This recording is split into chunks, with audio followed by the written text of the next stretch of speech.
Let's see if I can make you a millionaire tonight. Our first winning number tonight is 58, followed by 61. Up next, we have 50. Your next number is 17, and your final white ball number for this Tuesday evening is 26. Now for the gold mega ball number, that is 11. Again, tonight's winning numbers are 58, 61, 50, 17, 26, and the gold mega ball is 11. Have no mentions all six numbers. Friday's jackpot could be more than $57 million. Play on, America. Cold conditions once again tonight, the coldest night of the season with a low of 23 degrees in Augusta. Some spots could fall into the upper teens.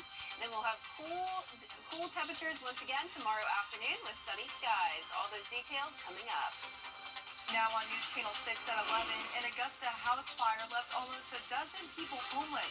How the Red Cross helped them get resources. Also ahead, Georgia lawmakers are pushing to give rural health care workers more incentives. We'll have the breakdown. And Augusta city leaders are looking to expand the detention center. What problems it could cause as your News at 11 starts now. Live from Television Park, this is WJBF News Channel 6 at 11. Good evening, everyone. I'm Hannah Latier. Thank you for joining us. Coverage you can count on begins as the American Red Cross is bringing awareness to house fires after helping a local family get resources here in Augusta. Nikita Dennis live in the Satellite News Center with the details. Nikita? Yeah, representatives with the local Red Cross say it's always during the holidays where they have families who've lost their home to a fire. There were actually 3 generations of people living in the home. So there were grandparents, the parents, and then 8 children from the ages of about 2 to about early teens. Firefighters responded to a home on Apricot Lane Monday in flames, calling on the American Red Cross to bring out volunteers to help. 11 people were in the home at the time. Thankfully, everyone made it out safe. And obviously that's completely devastating at any time, but here, just a few days before Christmas, it just exacerbates that. But our Red Crossers sat with the family, talked them through the process, which is, first of all, just providing them that hope and some help. The Red Cross assisted the family with shelter, clothes, and other important essentials. We have comfort items that are things that they're going to need short-term toiletries and towels and we can replace eyeglasses and medications and all sorts of things just to make this temporary time a little bit easier for them. Everett says there are many things that can cause a house fire, especially during this time of year. Cooking, so kitchen fires, heating, so space heaters or heating, on your stove or somehow not quite as safe in your home, and then electrical fires. People are turning on their heats and turning them on electricity, and that can include Christmas trees and candles and all sorts of things like that. Here at the CSRA, the Augusta Red Cross responds to hundreds of fires in 1 year. We're responding to about 300 to 350 home fires every year. So literally on average every single day we're going out to respond to another home fire. Everett also says if you reach out to your local Red Cross, they can install your smoke detectors for free. Live in the Satellite News Center, Nikita Dennis, WJBF News Channel 6. All right, thank you, Nikita. Time now for our first check of the forecast. Here's meteorologist Jenna Petracci. Jenna, I am not looking forward to walking out of here and getting in my freezing vehicle after this. Me neither. I wish it was at least in the 30s, but unfortunately we are already into the 20s, so we are not just at freezing, we are well below freezing, and it's not even midnight yet. Here's a live look in at our Terry Lambert Hyundai Skyview cam over in Aiken. It is a very calm night, not much going on other than the cold temperatures. We had a high of only 48 degrees today. That is our tied with our coldest day of the season, at least for those afternoon highs. Our low this morning was 28 degrees, so also well below average. No rain today. Right now we're already at 27, 28 in Allendale, 30 in Millen, Swainsboro at 32, 31 in Wrightsville, 28 in Sparta and Sandersville, and 30 in Waynesboro, so everyone is at or below freezing, and that is due to the calm winds. So under clear and dry conditions with calm wind speeds, that's when our temperatures get the coldest. So you may remember last night was pretty breezy. That's why we stayed in the upper 20s, but now we're already getting down to even below that in some spots Dew points are very low. We're seeing the teens in Sparta and Gibson, the rest of us in the 20s and low 30s. High pressure is in control, so we'll have another dry day tomorrow with a good amount of sunshine, a little bit of high-level cloud cover moving in, but no chance of rain for tomorrow. We'll start out the day clear with temperatures hovering in those low to mid-20s, 23 in Augusta by the 7 o'clock hour, still 26 by 8 a.m. when the sun rises. So frigid Tuesday night, sunny and cool again tomorrow afternoon, warmer finally over the weekend, slowly but surely getting there. And then as we go into Christmas, we do have a pretty decent chance of rain, so be sure to stay with us for a look at the future cast for that. But back to you, Hannah. All right, Jenna, thank you. While it's the most wonderful time of the year, some children don't always have the chance to get Christmas presents. But some local organizations gather to give gifts to a special group of kids. Graham Lee has the story. The countdown is on, just 6 days till Christmas. And to spread holiday cheer, several local organizations got together to give kids from the Department of Juvenile Justice a special day. We believe in doing what we can to uplift our community, and this is one of the ways that we can do that and be successful at it in uplifting these children's Christmas. Members of the Alpha Kappa Alpha sorority, Wellstar MCG Health, and other community groups work together to give kids from the Department of Juvenile Justice a warm meal and lots of presents. Augusta Mayor Garnett Johnson also gave them a word of encouragement. So as the mayor, I want to, one, congratulate you. Two, I want you to know that I'm accessible, that I love every single one of you. You guys call Richmond County home, and I want to be a part of your success. Chief Juvenile Judge Willie Saunders says having this gift program is a game changer for the kids in the Children in Needs of Services program. And it's just what they need this time of year. Having done this 15 years before, the difference is night and day. And would love to have had this type of program 15, 16 years ago during my first stint as juvenile court judge. But this is just absolutely amazing, and the community support. To me personally, I believe in doing what I can to assist our children and to provide for our children. There should be no child left untouched when it comes to Christmas. Those involved say this was the perfect opportunity to give these kids an experience they won't soon forget. In Augusta, Graham Lee, WJBF, News Channel 6. The Georgia Heart Program is limited to rural hospitals in the state, so lawmakers want to fund the program to keep it running.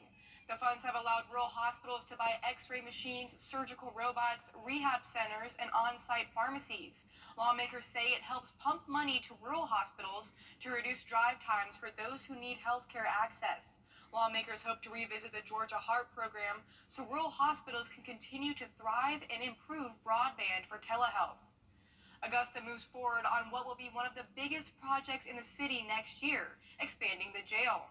Mayor Johnson sat down with the Urban Redevelopment Agency to discuss the project, saying overcrowding is making the jail unsafe. The plan is for the URA to issue $38 million in bonds for a new 200-bed pod. But before the bonds can be issued, commissioners must designate the jail area as blighted. You will have no problem officially voting for that area to be blighted? I will not. I think, and it's going to be a very limited area that's deemed blight. It's probably just going to be the footprint of the Charles B. Webster Detention Center.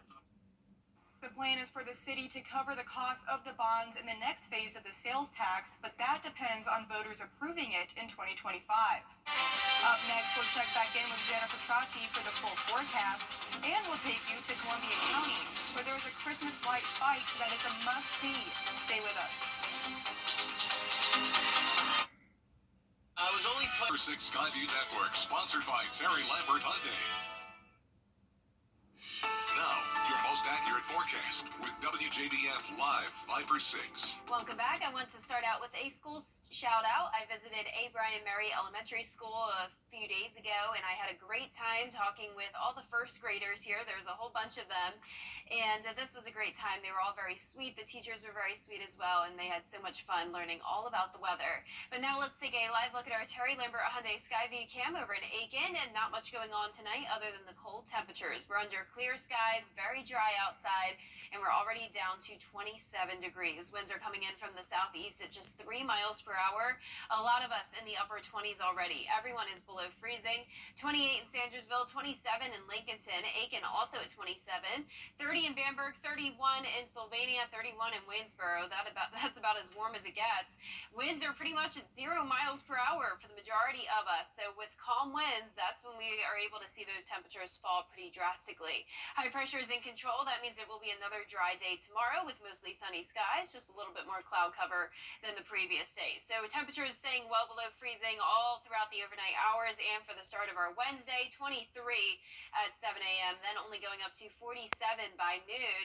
Over the next several days, though, we will slowly but surely warm up. We'll be up to 36 degrees to start off the weekend, 40 for your Sunday, and that'll be due to an increase in clouds. But in the meantime, mostly sunny skies once again tomorrow, 51 by 2 p.m., so a little bit warmer than it was today, at least getting back into the 50s. But now let's jump ahead to next week. That's, of course, Christmas already, and let's talk about some of these records we've had. 81 back in 2015 as our hottest Christmas. Definitely not going to be anywhere near that this year, but we're also not going to be anywhere near the coldest Christmas, which was 26 back in the 80s. And last year we were a pretty cold 42 degrees. We even had 15 for our low that day. So a different situation this year. We'll have our lows in the mid 40s, highs in the low 60s, so pretty much normal temperatures for this time of the year. But the difference is that we will have a chance of rain. 20% chance for Christmas Eve. That's mostly for the nighttime hours. Christmas Day, there's a pretty good chance at 50%. We definitely could up that as we get closer to the date. But here's Christmas Eve. We are starting out the day dry, just mostly cloudy. Notice we have low pressure developing in the Gulf. This is that same setup we keep getting due to that El Nino pattern. This is bringing those low pressures with a whole lot of tropical moisture into our area. So by Sunday night into our Christmas morning, some rain. There's Monday afternoon, mostly light rain, some pockets of heavier showers here and there, but I'm not expecting any thunderstorms, at least for now.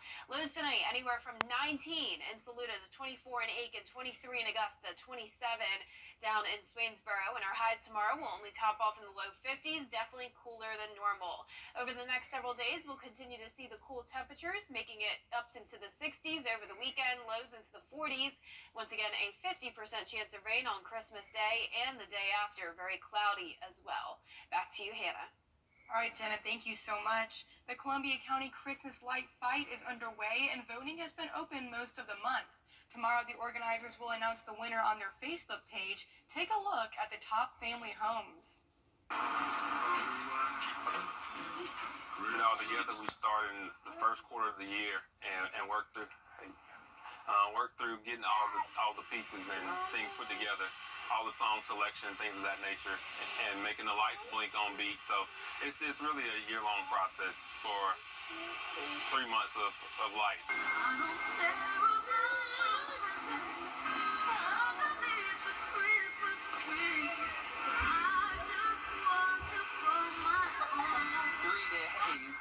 Me and him out in the yard pretty much all day for 3 days on my days off 1 week. So I've never counted the lights. I mean, it's got to be getting close to 10,000, but I've never really kept, because I've kind of just added as I went, just like doing it with my kids, just kind of woke up the kid in me, and the next thing you know, I have, a big display, Again, the show is just about people getting together and making holiday traditions each time they come by.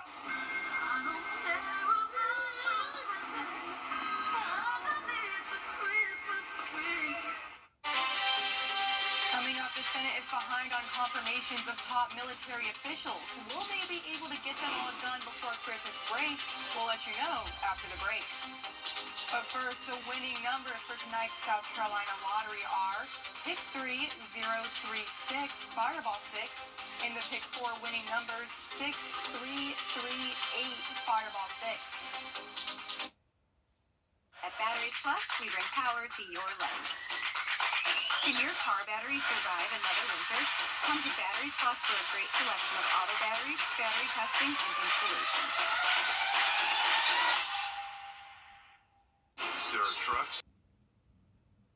The Senate is working to confirm hundreds of military promotions. This after a protest of the abortion process. Jesse Tenor reports from our D.C. bureau. We're not done yet. The Senate's top Democrat promises to keep his colleagues in Washington until they confirm the remaining 11 four-star officer nominees. I hope we can do so quickly. Alabama Republican Senator Tommy Tuberville is still blocking the quickest process after recently surrendering his one-man blockade on hundreds of other military confirmations. I'm going to look at them individually. Mississippi Republican Senator Roger Wicker says there's no rush. They could easily be taken up next year, too. But last week, the Senate did act fast on a bill to give back pay to these officers who lost out on the raises that come with their higher rank. It was the very, very least the Senate could do to right this awful wrong. We don't need to penalize them because we were having a dispute.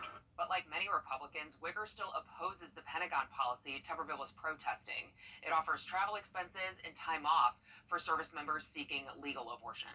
The administration made it seem like there was going to be this huge upheaval in the military, and hundreds of members of the military are going to be affected by that. It just isn't true. Wicker says he obtained information that suggests only about a dozen troops have used the policy. That indicates to me that this is not an issue that affects readiness. But since the Pentagon still supports the policy, opponents would have to take it to court or try to reverse it with legislation.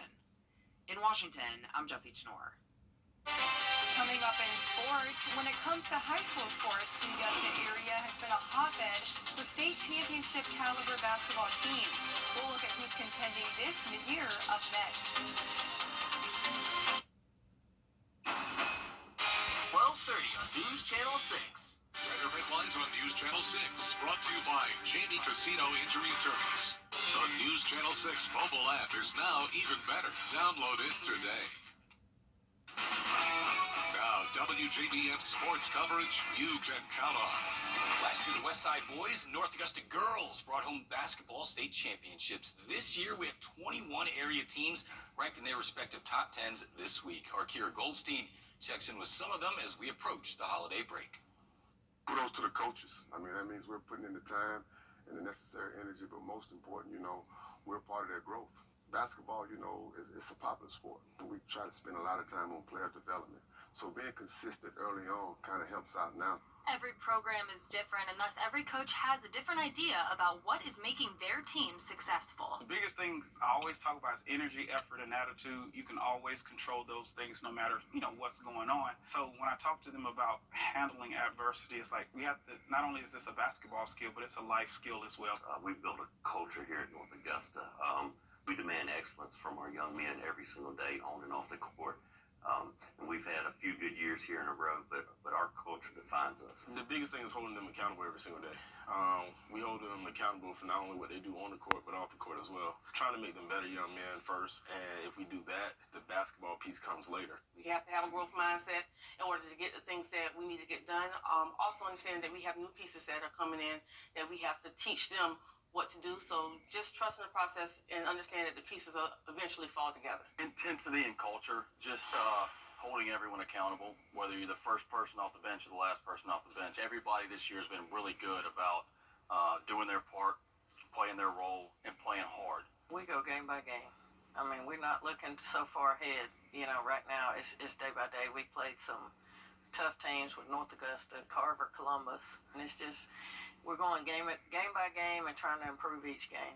But one thing every coach talked about was leadership and the importance of playing with unity. Every day, they get somebody else if they don't have the energy, if somebody's not wanting to practice, if somebody's not locked in mentally. That's the big thing. Everybody's coming back to accepting new roles, so you're trying to just mix them all together to get the best product on the floor. We lost some key ingredients last year, but the recipe is still the same. So we just replaced a few spots and having them understand the importance of whole offense, whole defense. Those are the small things that ultimately get you where you need to be. We're just taking them in the family. It's a big sisterhood, and we got some nice young ladies that's come through that are freshmen this year, and we're really looking forward to them next year. The girls have already established chemistry from the past. Now the new ones coming in, they kind of embrace them. They do things together. They hang out a lot, so they have a great bond off the court as well as on the court. It's everybody's job to contribute equally, and when I say equally, it's not just about points, it's just about the effort and the energy that you bring to the program. So whether you're a senior who has started since day one or you're a ninth grader coming off the bench, the expectations for all players are the same. And we'll see if more local teams bring home state championships back to the Augusta area in February. We don't just work here. Better hurry. These offers won't be back in stock. Tonight, Christmas is looking brighter for a Beach Island family. Our Carolina for Carolina partners, Aiken Regional Medical Centers, Bathfitter, and Bridgestone, presented the winner of our Merriest Christmas Ever contest with a big surprise. News Channel 6's Mary Morrison was there. And it's really always just been us three. And things haven't always been easy. But. The Stahl family, Mom Cheryl, daughter Chloe, and 6-year-old Rhett. You feel the love when you walk into their living room, brightly decorated for the holidays. But this year, Mom needed a little help. And that's why Chloe decided to nominate her mother for the Merriest Christmas Ever contest. They're loyal Channel 6 viewers. And that's how Chloe found out about it. We watch the news every morning. As soon as we wake up, it tells us time to leave for school. Chloe logged on to WJBF.com and shared her mom's story. She wrote about her mother's health problems, the loss of her job, and how much her mom deserved to win. She's my rock. She's my rock. And since my health has just been going downhill, she has got to kind of become my caregiver, really. Chloe's efforts paid off. Congratulations, Cheryl. You're the winner of the Merriest Christmas Ever contest. Tuesday, we showed up at her door, went inside, and delivered the good news. The Caring for Carolina partners want to present you with $1,000 worth of gift cards here. They're just Visa gift cards. To hopefully bring you the Merriest Christmas Ever. Best wishes to the Stahl family for a very happy new year. In Beach Island, Mary Morrison, WJBF News Channel 6. Well, it's time now for a final check of the weather. Yeah, we have another very cold night in store. 23 degrees is our low tonight, only making it to 52 tomorrow afternoon. Nice sunny and dry conditions though. And then back to 25 going into our Thursday morning. Upper 50s Thursday afternoon, so we are getting a bit warmer. Eventually into the low 60s over the weekend with a pretty good chance of rain Christmas Day. Awesome. Well, thank you so much, Jenna. That's our report for now. Thanks for watching, and be sure to download our mobile app for breaking news and weather. Our next news is at 4:30 a.m.